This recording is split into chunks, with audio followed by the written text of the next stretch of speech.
Oke, assalamualaikum warahmatullahi wabarakatuh. Wassalatu wassalamu ala asyrofil anbiya'i wal mursalin sayyidina Muhammadin wa ala alihi wasallam ajmain. Abadu. Mengingatkan kepada Bani dan Media selamat datang sana berikan kita kepada Nabi kita mengingatkan kepada program desa makna pribadi kita. Mengingat kepada orang tua saya, keluarga saya dan teman-teman saya. Terima pada pagi ini saya akan presentasikan tentang pemanasan global. Pertama ada efek rumah kaca. Itu atmosfer bumi terdapat banyak gas rumah kaca dalam sifat siklus alami, yaitu siklus air, karbon dioksida atau CO2 dan metana adalah beberapa bagian penting yang ada di dalamnya. Tanpa adanya gas-gas rumah kaca, kehidupan di bumi akan terjadi seperti halnya planet Mars. Bumi juga akan menjadi sangat dingin apabila tidak terdapat gas-gas rumah kaca di atmosfer. Dan jika sebaliknya gas-gas rumah kaca terus bertambah di atmosfer, maka suhu bumi akan terus meningkat menjadi panas. Nah, meskipun CO2 atau karbon dioksida, siklus air dan gas-gas rumah kaca lainnya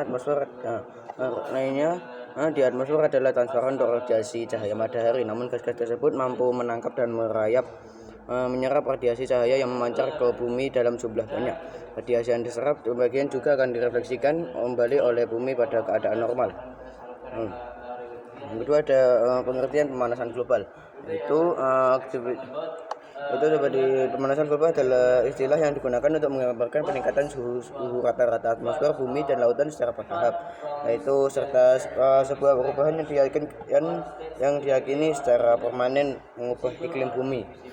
Yaitu dan ada berbagai aktivitas manusia sebagai penggunaan bahan bakar fosil, penebangan dan pembakaran hutan untuk mengalihfungsikan menjadi lahan pertanian, pemukiman dan industri akan menyumbangkan CO2 ke atmosfer dalam jumlah yang banyak lebih dari beberapa periode.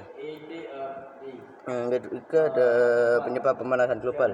Penyebab pemanasan global yaitu skala manusia selalu berdampak bagi lingkungan, baik itu berdampak positif atau dampak negatif. Itu pembakaran bahan bakar fosil dan penebangan hutan dapat meningkatkan kadar CO2 di atmosfer. Dikarenakan CO2 adalah salah satu gas rumah kaca, maka meningkatnya kadar CO2 di atmosfer akan berkontribusi terjadinya pemanasan global.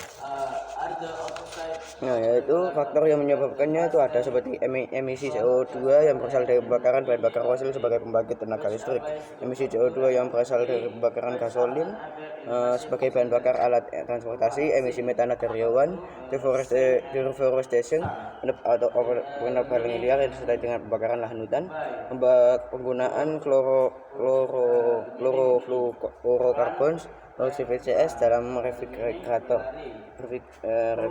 pendingin, meningkatnya penggunaan pupuk kimia dalam pertanian. Keempat ada dampak pemanasan global, yaitu pertama temperatur bumi menjadi semakin tinggi.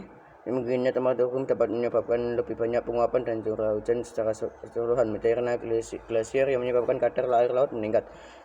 Hilangnya terumbu karang, kepunahan spesies yang semakin meluas, kegagalan panen besar-besaran, penipisan lapisan ozon. Ketiga ada usaha-usaha menanggulangi pemanasan global, itu seperti menggunakan energi terbarukan dan mengurangi penggunaan batu bara, gasolin, kayu dan bahan bakar organik lainnya, meningkatkan efisiensi bahan bakar kendaraan, mengurangi deforestation, mengurangi penggunaan produk-produk yang mengandung klorofluorokarbon CFCs dengan menggunakan produk-produk yang ramah lingkungan, mendukung dan turut serta pada kegiatan penghijauan. Oke, sekarang selesai saya pada bagian ini. Wassalamualaikum warahmatullahi wabarakatuh.